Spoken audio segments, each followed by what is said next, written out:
বিশ্ব আদিবাসী দিবস পালন করছে কংগ্রেস। রাজ্যের বিভিন্ন জায়গায় সম্মেলন সহ অন্যান্য কর্মসূচি আজ সংগঠিত করা হচ্ছে। আর সেই কর্মসূচিকে কেন্দ্র করে কংগ্রেসের প্রচার সজ্জা নষ্ট করার অভিযোগ উঠল রামচন্দ্রঘাটে। সেখানে কংগ্রেসের তরফে একটি কর্মসূচির আয়োজন করা হয়েছে আজ বিশ্ব আদিবাসী দিবসে। সেখানে রসরাজ স্মৃতি কমিউনিটি হলে কর্মসূচি সংগঠিত করার কথা ছিল। রামচন্দ্রঘাট এলাকায় সেখানে প্রচার সজ্জা ছিল কংগ্রেসের এই কর্মসূচিকে কেন্দ্র করে। অভিযোগ করা হয় কংগ্রেসের তরফে যে সেখানে প্রচার সজ্জা নষ্ট করে দেওয়া হয়েছে, ফ্ল্যাগ, ফেস্টুন, পতাকা ইত্যাদি নষ্ট করে দিয়েছে দুষ্কৃতকারীরা। সেদিক থেকে তারা সংবাদ মাধ্যমের মুখোমুখি হয়ে প্রতিক্রিয়া ব্যক্ত করেছেন। কংগ্রেস দলের তরফে ফ্ল্যাগ, ফেস্টুন ছিঁড়ে ফেলার অভিযোগ সরাসরি তুলে ধরা হয়েছে সংবাদ মাধ্যমের কাছে। একই সঙ্গে পুলিশকেও বিস্তৃত জানানো হয়েছে। গোটা ঘটনা এলাকায় তীব্র চাঞ্চল্য বিরাজ করছে, কারণ কয়েকদিন আগেও সেখানে ঘটনা ঘটেছে। শাসক বিরোধী সেখানে তর্কযুদ্ধ শুরু হয়ে গেছে অনেক আগে থেকে। আজ কংগ্রেসের কর্মসূচিকে কেন্দ্র করে প্রচার সজ্জা নষ্ট করার অভিযোগ তোলা হলো কংগ্রেস নেতৃত্বের তরফে। আমরা তাদের বক্তব্য শুনব। দাদা, কি হয়েছে ঘটনাটা?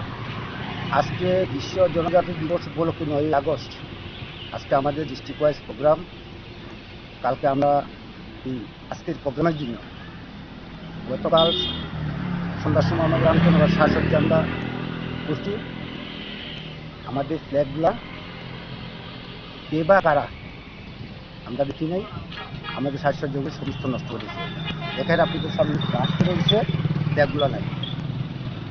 আজকে আমাদের 11টা প্রোগ্রাম, প্রায় 50টা ফ্ল্যাগ, 50 উপর, প্রায় 75টা ফ্ল্যাগ আমাদের নিয়ে গেছে। দেখেন 500 কোটি আমাদের ফ্ল্যাগ না, কিন্তু তাদের ফ্ল্যাগ। শাসক দল আমাদের কমিউনিটি উল্টা সাইডে দেখেন যে তাদের ফ্ল্যাগগুলো মানে বাতাসে উঠছে, কিন্তু আমাদের ফ্ল্যাগগুলো সমস্ত রামচন্দ্রঘাট সজ্জা দিয়েছিলাম।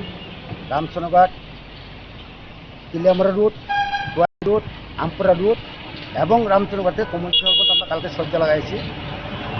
এখন 6টার সময় দেখি আমাদের সমস্ত ফ্ল্যাগগুলো কে বা কারা নিয়ে গেছে। আমার ধারণা শাসক দলের কিছু দুষ্কৃতিকারী হবে এই আমাদের ফ্ল্যাগগুলো তারা নষ্ট করেছে, কিন্তু তাদের ফ্ল্যাগ আছে। আমাদের প্রোগ্রাম 11টার সময় শুরু।